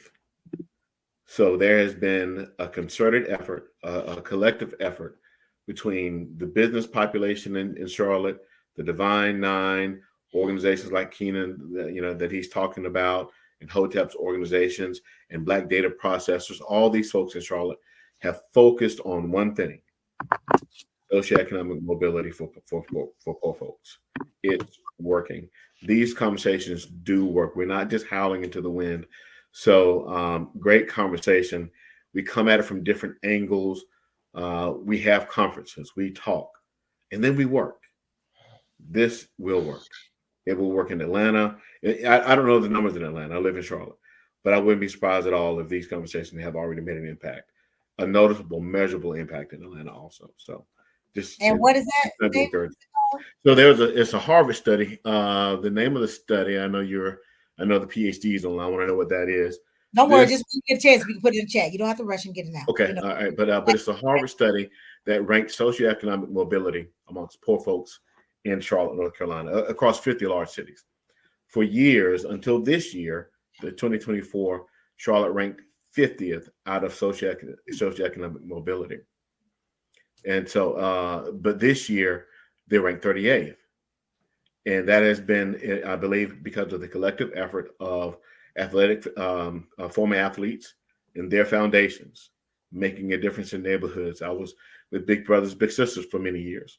And so those efforts have exposed those kids to different opportunities where they get the light bulbs come on because they see the books. They walk into the office building, they see there's another reality. It changes perspective. So it's not just the Divine Nine feeding the homeless every second or third Saturday. It's all of us doing the work together. These conversations work. They do work. Again, the conversations just have to make sure, like we were saying, that they come out. There's always a task list. There's always an action item. Yeah, so, yeah. And in the case of Charlotte, the focus has been on socioeconomic mobility. I think here in Jacksonville, they're focused on Black businesses, like, you know. So I get what you're saying. If that's the focus, it'll work. If it's housing, if that's the focus, and we all work on it. Housing is to housing and economic development. Those are the two major in Jacksonville. And we are seeing, you know, finally some things, because Jacksonville is, we think, one of the most. It's bad at the promise that Jacksonville has, and but we just can't actualize it. And so, you know, a lot of times studies are done, like Hotep said, the conversations are had, but nothing comes out of that. So when I go and speak, sometimes, depending on who I'm speaking to, there's something I do called a ghost. And a ghost is goals, objectives, strategies, and tactics. If you're not doing a ghost for things that you want to implement, you're not getting anything done. And so we do have to get more organized. Like, we definitely have to, because our future depends on it. Next, you know, it's getting real crazy out in these streets in a minute, right? It is. Because whether you want to admit it or not, it is. But it's also a lot of opportunity out in these streets. We were talking last night about opening our own schools, right? They're giving money in certain states like Florida, Texas, Georgia. They're saying, go get your own school. We have too much talent not to be able to educate our babies the way they need to be educated. Like you said, and like someone says, stop telling the kids the truth about Black people. Somebody said you got to put that on a shirt, just like you said it, right? I mean, it's too much out here for us not to educate our babies. It's too much. Yeah. Oh, you put it in the private chat. Y'all, I'm copying it from the private. I'm not on Facebook on my laptop. I don't even know the password. Okay, you are Hotel. Both of y'all did it. I'm just copying and pasting and putting them out there for them. Yeah, thanks. Yeah. Anybody want to? These conversations work. Anybody want to chime in and say anything? You want me to ask a question?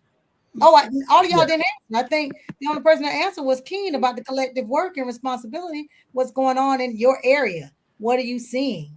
Is it happening? Well, in my area, I could say it's working, but it's, how can I put it? It's working in the sense of being collective, you know, because I do partnership. I do partnership with the Johnson STEM Academy and other people, 100 Black Men and 100 Robotics and different things like that. But what I've seen, if it's not, I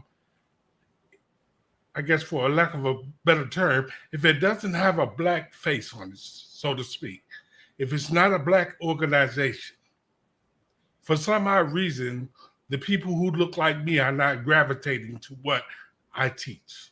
Oh, I'm glad you said it. I was going there anyway when it comes to the collective work and responsibility. So, you know, and this one is exactly about that, right? It is about collective work, Dr. Heflin. It is about the fact that, to your point, I want people to really start to be honest about themselves, you know, because I've had the different conferences, like the gentleman that I mentioned before, the different conferences with different like-minded people, and like Hotep had mentioned, it just went to the QR code in the business cards, and that was it. So, but to really put the work in,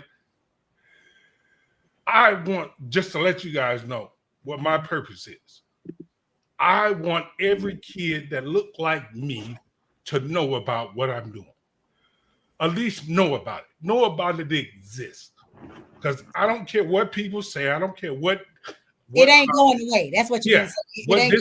What discipline you're under, it's going you're going to be affected by it. Yes. I don't care what discipline you have. And I try my best to teach the children that. And just to make a long story short, I have the numbers like the younger kids say, I have the receipts.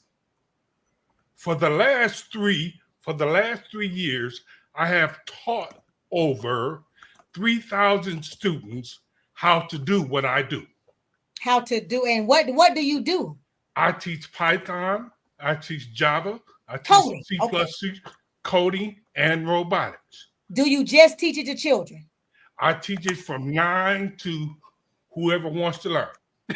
You start at 9. And I start at 9 because of reading comprehension. That's the only reason. That's important to know, because listen, I'm gonna connect with you because I need my boys to get into coding. I need to figure out. But you said something very key that we have to go back to again when it comes to collective work, and it's something that we have to address, right? So these are the things that sometimes, again, being retrospective, being reflective, thinking about it. If ain't nobody show y'all nothing else with this last election cycle, don't nobody care about y'all. Y'all better start caring about each other and yourselves. We do not support each other. We got to be honest, right? We got to call it what it is, right? We got to say it, don't we, Keena? What Dr. Heflin said about others supporting him that don't look like him more than those that look like him. It always takes people not closest to us. It's always people that are the closest to us who devalue us, don't take advantage of what we're offering, what we have, or want to take advantage of it and not do right by it. And so we as a people, again, you have to address why that is. I know why it is, right? It's that we don't even understand how innate and like white supremacy is. I asked somebody a question one time, hotel, and they looked at me and their eyes got big. I said, and I'm not being funny, but when you close your eyes and pray to your Jesus, how does he look?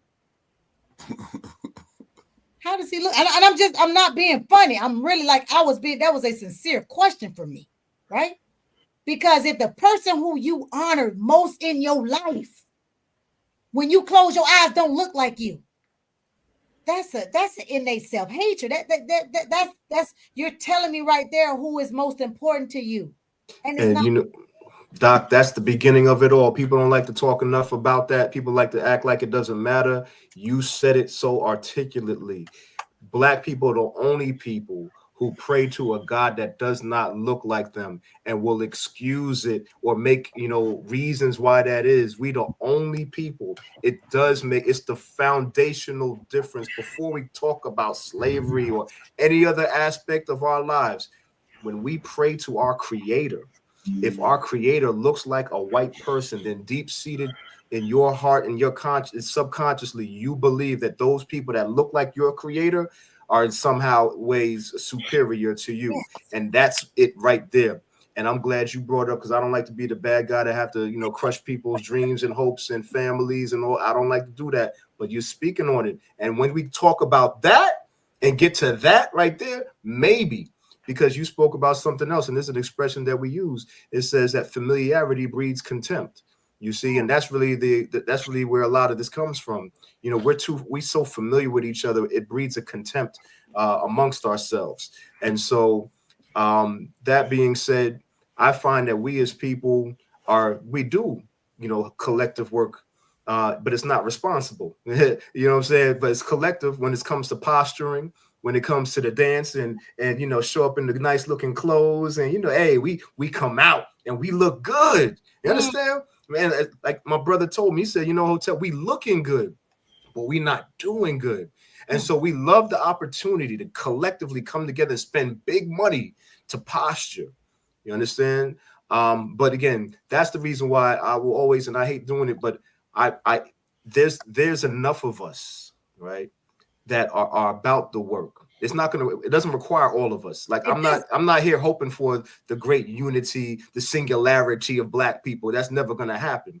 But there are those of us, you know what I'm saying? I'm not 5%, but we use that term, right? 5%, 85, 10, 5, right? There's a small group of us that when we speak, they hear us and they say, that's me.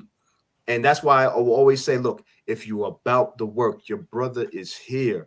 Some of you, it's not going to be all of us here, but some of us are here. Connect. It's not going to take a lot of time. People say, oh, hotel, well, 3 weeks. No, it don't take 3 weeks. 2 days, 1 day, tonight. Hold on, what? I got a phone right now. Text me. You understand? So my point is, I'm going to continue to invite those of us that are about the work to let them know that I'm here too, like you. Let's connect. I will follow up and follow through because that's what I do. No one can ever challenge me on that point. You understand? And let's continue. Let's do the work. That's the reason why I'm here, because Dr. Chester said, Hotep, I'm your A-alike. And I said, well, all right, then let's get busy. It don't take nothing. Dr. Chester called me, talk. The Hotep, what's taking you so? Oh, Dr. Chester, you're right. Accountability is love. It's all good. So my point is, there's enough of us here. So we don't have to complain about who's not here. We don't have to complain about what we're not doing. There's enough of us that have the power, that have the capacity, that have the creativity and the intelligence to move this needle forward. And when we, those few of us, that 5%, if you want to call it that, you know what I'm saying, continue to connect and demonstrate, show, improve, man, we're going to change the world. You understand? And that's what I'm looking forward to. Listen, I know I move by spirit, but I'm telling the spirit be moving. So you get what the way I was just talking, I talked about who you pray to. This guy, and you guys know I talked about him last night, Dr. Khalid El Hakim. We talked about his Black History Mobile Museum, one of the most powerful people you would ever want to meet. And he articulates better than anybody I've ever heard about just that innate white supremacy that lives in us. And he shows it to you in artifacts from way back when to currently, like just ways in which that racism is so deeply embedded. And so when I talked about who you pray to, and I know that's probably like the ancestors like brought him in here because guys, you have to put a link, Dr. Khalid, to your mobile museum where they can see this work. He's been at the Rock Conference as well. The first conference he attended, he had the entire room in tears. We were silent and we were in tears because he showed us things that, I mean, you never even thought about. Like you never even realized just how deeply that Black hatred is being implanted in us unconsciously. And so he has one of the most powerful things that we need. When we bring Kina, Don, we need to bring Dr. Khalid El Hakim, the mobile museum. It's been here in Jacksonville. Y'all ain't take advantage of it when I had the Rock Conference here, but this, and he's recognized by all types of, like you said, not just Black museums, but other types of museums for the work that he does. He's gotten partnerships with major corporations because, again, as Kina said so aptly, tell the truth about them Black people. He tells the truth about it, and it's you can't fight it. You can't argue with it. So, Dr. Khalid, I really wish you could jump on this screen and talk with us because you get this better than any of us. I appreciate you tonight. Right? So, Kina, I want to hear you weigh in on what some of that we talking about right now. I know you saying we talking good. I want to hear what you're thinking about it. Hey man, I'm just blown away because I now truly understand what the ancestors meant when they said, when you're in a room, when people are smarter than you, just pour out all of it and let them pour into. It's rare that I actually have people pouring into me. I'm usually doing all the pouring and then I feel depleted at the end of the year. So people like you right now, y'all are pouring back into me. So what am I thinking? How do we get from point A to Z? I think we just got to stay focused on from point A to B, because I think that, there are so many of us who are going to fall off along the way. And being educators and business people, entrepreneurs, all of us understand that there's a conversion rate. And if we start educating Black children by using language that they already use, Doc, I simply said, I walked into a room one day and somebody said, these kids can't, do conversions. I said, no, talk their language. So look, if you just bought, like this right here, and you had to break it down to gram, would you be able to break it down? What kind of scale would you use? See, I didn't say we're encouraging them to do anything illegal, but let's start using conversion rates. I think we should take this show right here. And Doc, even though you don't ask for anything, I think the community, because our voices were heard tonight, should be donating some to platforms like this right here. Let those kids know, if you get out here and you get on this platform right here and you start doing the marketing for us, we'll pay you. Now education starts to make sense. It's no longer just school. And you start the program, and I digress right here by saying we're using this 1980s model 2024. So if these kids know how to actually go on Instagram and they could turn in an assignment to me on Instagram, I go live on my class. I tell people I'm like the Air Jordan of education. You can't catch me slipping.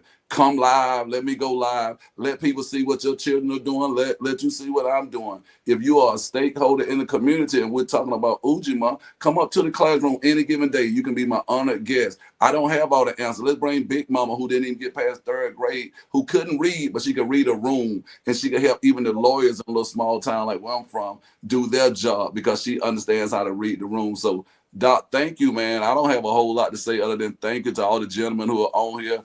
Thank you to the Queen who actually gave us this opportunity. And my brother who you said with the mobile museum, I can't wait to sit down at his feet, and just listen to what, I can learn. So, Doc, thank you again, and rest in power to Senator Vincent Fort, man, who was a comrade out here fighting this Ujima battle for the last few decades. So thank you, Dr. Fort. Ashe, and to your point, the donations, what we would like for you to do is become a member. We are a member nonprofit, right? We're $50 for the year, general membership. Literally $50 gets you a membership. If you're an edupreneur, that's you're currently an educator, but you have a side hustle that you're doing, some type of entrepreneurial thing that you're doing that's related to education. There's an entrepreneur fee because you get to promote through our newsletter or website or Facebook pages, etc. And so we have edupreneur, we have general member, and then we have some corporate sponsors for those bigger entities. And so we would ask you to join. We have it down at below. It's just blackeducatorsrock.org. You can check out all our membership. If you want to look at our previous conferences, go to rockconference.org. Probably on the last night, I'll show the last year's review video. But we have a ball. It's a homecoming. It's a reunion. It's everything that you pick. It's the cookout. It's all of that in one. And we have us a ball. We're learning, but we're also having fun simultaneously. But to Hotel's point, my purpose is to get to more action out of the conferences. And I know that I do that. Like this year, I decided to implement what we're going to implement in 2025. We keep talking about these children and their literacy rates and how, it's too late by kindergarten, but nobody's addressing the early childhood. You can't keep telling me the babies can't read at my conference, but why we don't have a whole section for early childhood? Why we not starting at birth to 5? If you're telling me that's where the gap is. Right? Those are action items. And so my OSG sister, Nyree Whitaker, who is big in New York City, early childhood, she's going to get a committee together and they're going to be over the early child because that's not my lane. It ain't my lane. I'm higher ed, right? Right? Hotep, I have no problem letting people who are experts do what they do. When it comes to this professional development stuff, I know where my lane is and I know where it's not. So they're going to put together the early childhood piece, not me. Well, right? Yo, Doc, put me on the committee. Add my name. Whoever's organizing that. Because that's out of New York and my please. I put my number. I tried to put my number in the chat. I don't know because I'm serious. I got you. Just put your email in. I got you. We're gonna put it out. I put no for people that want. They can text me right now. Again, I'm about this work. You can text. Put it in the private. I'll copy and paste it. Put it in the private one. All right, yeah. I'll do it right now. Do some weekend. Listen, Jahara, tell you I'm about this. I'm about action. Like my thing for 365 days is I'm not just going to be on here talking about how great it could be if we do this and people need to do that. If I can help do it, I'm going to help do it. Jahara and I are going to be putting together a monthly series where weekly is going to be a generation talk, different generations. Again, because we got to redefine what our culture is. Because again, it's going to be Kuji Chagalia in implementation. We got to define ourselves. She and I had such a great conversation today, guys. We were talking about the fact that I told her, my generation, I think, and don't y'all go steal this now. This mine, y'all. I'm trademarking this. I'm gonna share with my family. But don't do it. Don't tell them. Don't tell them. Because it may not be someone on here, but it's someone listening. You know what I'm saying? Afterwards, Jahara, you know what I'm talking about. But it's like we got to understand that we had the Lil' Kim, the Fox Browns. We just understood that we're not trying to live that. We going in the club, we turning up to it for 3 hours, 4 hours, right, Keena? We all in. And then we taking our behind out and going to class in the morning. Right? Tell Big Brother El Hakim that I went to his website and submitted my name. Like I submitted my name just 5 minutes ago. So you let him know if he's still there, Big Brother, let's do this work with that museum. I want to see that museum be the next Schaumburg, and bigger than the Apex and such. All right. So, I put it, I've done it. You know what I'm saying? I'm on the website right now as we're talking. I just want to say again, action, people. Let's get busy. All right. I'm sorry. I'm done. I'm done. You good. Jessica, that's my little mentee. I guess that means you joined the early childhood because that's where it's at, right? That's where it's at. And we're going to make sure it happens because we're not going to be out here just talking. Like Hotep said, it has to be implementation, guys. We have to be doing this work. David is going to be coming in for that and we don't like financial literacy, David. Please give me a term that what it's going to be called, because as educators, as community leaders, sometimes we doing this work and our money not right. Right? Our money not right. Yeah. But what I like to do is I like to talk about emotional intelligence. Even when, when I'm a brand ambassador for a whiskey company, a well-known whiskey company, and even when I talk about the history of the interaction between Uncle Nearest and Jack Daniel, how can a man, an adult man who was enslaved and then told a guy how to make whiskey, become his employee after that man fought to keep him in slavery? That's emotional intelligence. He was aware of how he felt. He made a decision to act differently. So when it comes to your money, you can make a decision. You just have to know you have to know how you feel about your money and why you feel that way. And then you begin to make logical decisions that may be contrary to how you feel, but that are in your best interest. So we don't have to talk about financial literacy. We can talk about emotional intelligence. Yeah, I don't like the term because we literate. We obviously literate. Yeah. We got a term we called it somewhere else. Emotional intelligence, emotional awareness, because in full money is how you express a your lot power. of us don't tell David how our parents and different people have influenced us when it comes to money. I'm the biggest person. I tell people that, like, I am somebody who likes to see my money in the bank, right? Because I grew up in a household, I don't invest, right? I don't have my money out working for me. We used to, my mama didn't have credit cards. Hell, I got credit cards, but I still have the money where I can see it. Like you said, that's emotional. You got to understand your childhood. So what Dr. Reese talks about, she says, however your second grade, third grade grandmother felt when she came home and all of her family had literally been sold down the river. And they rewarded her. They calmed her down by giving her an extra biscuit and said she'd come in 15 minutes later the next morning. Instead of 4:30 in the morning, come in at 4:45. You talking about that PTSD, that post-traumatic stress disorder? That's right. These are disorder. Some of that is still kind of embedded in our spirits. That's right. I hear what you're saying. I'm picking up what you're putting down. Yeah. So you got to be aware of that. So you're getting as much information as you can about your family history is important.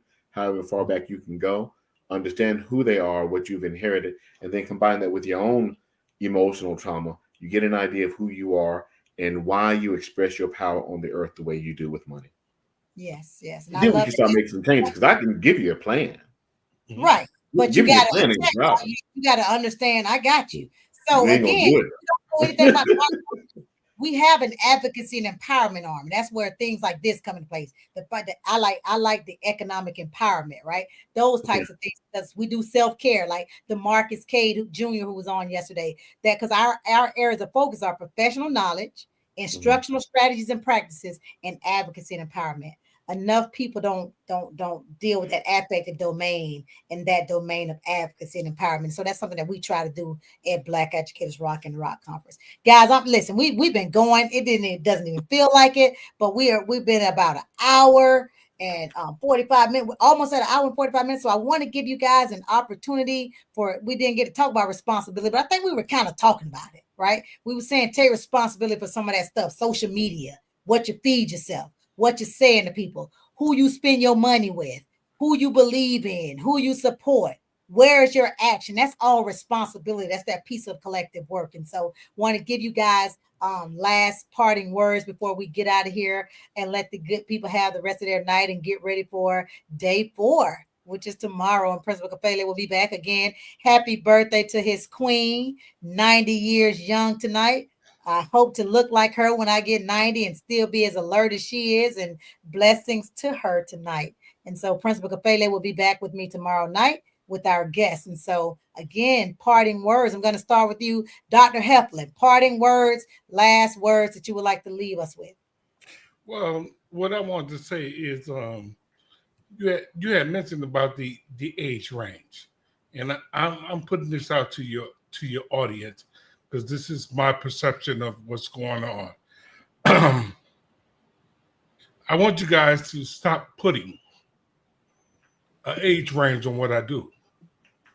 The people that's in charge of this industry that I'm in, they started at 10 years old. And I need parents to stop thinking that what I'm teaching is at a genius level. You have to be an AP student to be able to do it. No, you don't.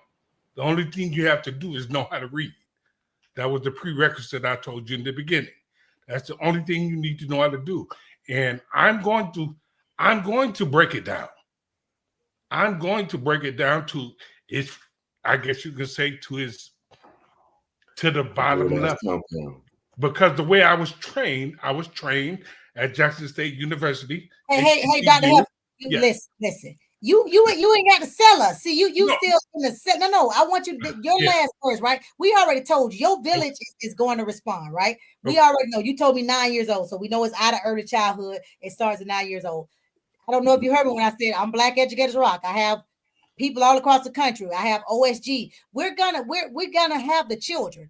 That don't worry about that piece. You don't have to sell us on that piece. I want you to speak to like last parting words as to why this is important. Hey, this is where we're going. Like you don't have to tell us. You don't have to sell to us. We know who you are. Your value is already validated. So what I want you to do is give us some like just parting words as it relates to, hey, this is where, like you could have been talking about, this is where the technology is going, right? Okay. We just need to be prepared in this way.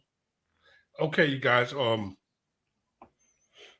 really want you guys to pay attention to this discipline because the world, the society is going this way, not going this way. They are there already. It's just not at your price point. It's just not at your price point. Like as you guys see, the reason I put the robot back there because so you can see that it's someone who looked like you have this type of technology. Okay, so but I want you to know that it's needed. These robots, or any way you want to see them, as an industry robot, a service robot, or humanoid robots, which is my lane, is going to be in your household if you like it or not. It's in your pocket right now. And we're going to make sure that we are participating in that space. That's what you're saying. Period. Right? We're going to make period. We're going to make sure that we are participating in that space. No, we got I understand what you guys saying. I want you guys to compete. I want you to compete at a global level. You're going to assist us. We got it. No. Yeah. We want you to say that's period. We want to make sure that we are participating in this space and not getting left behind like we have on so many other things. I got you, brother. Okay. Okay. Thank you. Yeah. David? Yeah, I would say there is no us without you, right? Literally the letter U. So my encouragement is for everyone to just invest in yourself, in your emotional awareness, so that you can be a better fit for the team. We can't work together if you can't work with yourself. Ashe. Hotep? I don't have nothing more to say. I just want to make sure you could share my contact information for those that are, interested. No, I'm serious. That's what I'm about. I'm so committed to that. He's so out of work. Put my number. That's my cell number. Did you go ahead? That's all I'm asking. Put it right now. You got it. Copy and paste it for all these people here. If there's anybody that wants to take action, I'm here. Especially when you want to talk about early childhood, because that's my area. I'm getting ready to hook you up with Nari and my baby Jessica. It's getting ready to happen. Put right in it right now, Doc. I'm waiting. Okay. What is all I'm asking. I just text. I put in the private chat. It's right there. My phone number, email address, and website. You copy paste that, send it to everybody, and those are my final comments right there. Phone number. I'm sorry, you're right. You see it? I got it. Keena? That's right there. Thank you. Hey, I just want to say, man, it has been a pleasure. Doc, you are all the way live. I mean, you can see that the elevator goes all the way to the penthouse with the academic accomplishments. Well, boy, you can come down in the basement and rumble in the jungle too. So let me say to my brother who's doing the economic empowerment, hey, I just love what you're doing, man. Our community, we are failing horribly because of our lack of understanding of what it is that you have to share. So just love to be a student, man, at your feet. I don't care if it's virtually or whatnot. Just that's the collective responsibility that we got to talk about it in the church. We got to talk about it in the schools, because all of these institutions are businesses. And if we don't talk about our monies, we will see what happened at Morris Brown, which is on his way back. But we will continue to see that happen at our institutions. So just encourage the family to continue to engage Black boys and girls, to inspire Black boys and girls, and to empower Black boys and girls. That's just like my own movement I'm on, the Genius Gang movement. So if you're scared of them, don't ask them why they don't carry books home after school if you're scared to drop them off in their neighborhood. See, all of that stuff go hand in hand when we start talking about doing this work right here. So if you can't have a conversation about money like my brother in the upper right-hand corner right here, then that's what they're dying for in their neighborhoods. You understand what I'm talking about? Maybe you can teach them how to make their money work for them and not them working for their money. Enslave your dollars. Don't let your dollars enslave you. That's all I got, man. Keno Walker, the realest motivator and eternal educator, a.k.a. Mr. Awaken Genius. And what I want to do is just wrap up by just reiterating what they said. Guys, technology, whether we understand or not, this is a part of Kwanzaa because that's a part of collective work and responsibility. We have to participate in what's going on in the world. And so we're going to make sure that that is happening, right? Because that's responsible. We cannot keep teaching our kids by the way that we were being taught. That's just, that's not, they're not going to be successful. Money, we have to be honest about who we are as people and how money has innately been transferred into that the knowledge of money and how we spend, etc., because that is a part of being whole as well. How you have economic empowerment directly impacts how you do any other type of empowerment. So we got to make sure we're doing that as well. Understand that, hey, if you ain't bought this work, we ain't the people for you, as Hotep said, right? Because we are people who are saying, hey, we don't just talk about the issues. We talk about the issues, then we strategize, then we solutionize, right? We're solutionists, right? We're going to create solutions out here in these streets because we're not just going to keep talking about the same thing every time we get on here. We're going to say, yeah, we had that issue and that issue was solved. And as Kina so aptly said, guys, we have to ensure that we are passing all that we are learning on to the next generation. We have to make sure we are telling those young babies, those Black boys and girls, those young adults, those, not just those K through 12, but let's not forget about the 18 to 30. They're important as well. We have to make sure that we're pouring and sowing back into them. If they're lost, if they don't understand value of life, etc., that's because we failed them. And so with that, we hope that you are have implemented, will be implementing those 7 principles, the Ngozo Saba. We have done Umoja, Kujichagulia, and Ujima. Guys, Habari Gani, enjoy the rest of your night. We look forward to seeing you tomorrow. Have a great one, everybody.